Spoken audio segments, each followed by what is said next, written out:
Hey, how's it going? I wanted to talk a bit about Ghost Knight, Dark Tale. It's an indie game that I'm currently working on. A bit about myself, I worked as an environment artist in AAA titles like Call of Duty, Ghost of Tsushima, and I worked at Microsoft for a bit on a VR project. After a few years of doing that, I just wanted to try to make my own game and have a bit more creative control. After making a few small projects that each took about a month or so, I settled on a game that reminded me of my childhood.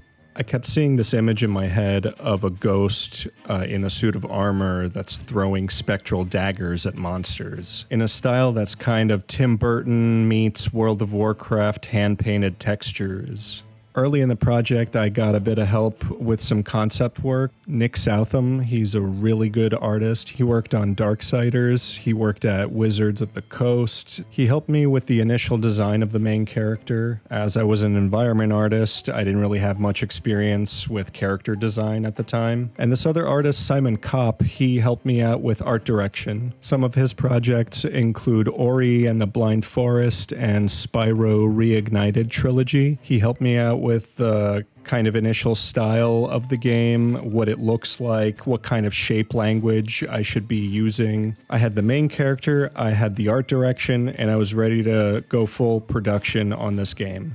Making a game by yourself, while it is fulfilling, it's pretty hard. It's like playing a balanced class in an RPG and you have to keep putting points into every single skill.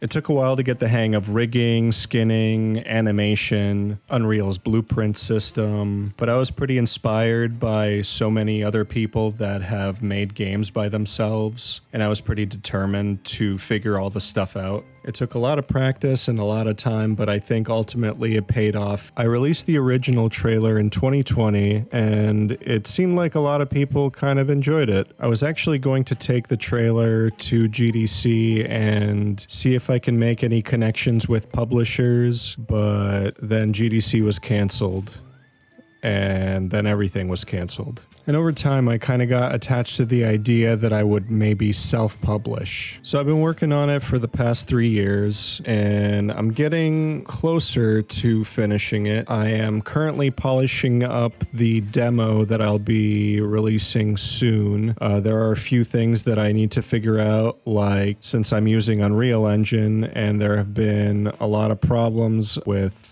games slowing down due to shader compilation. I need to figure out how to pre-compile all the shaders because that's just not acceptable to me to have slowdowns in a side scroller. I'm hoping to be able to finish the game by next Halloween and see if I can release it by January 2025.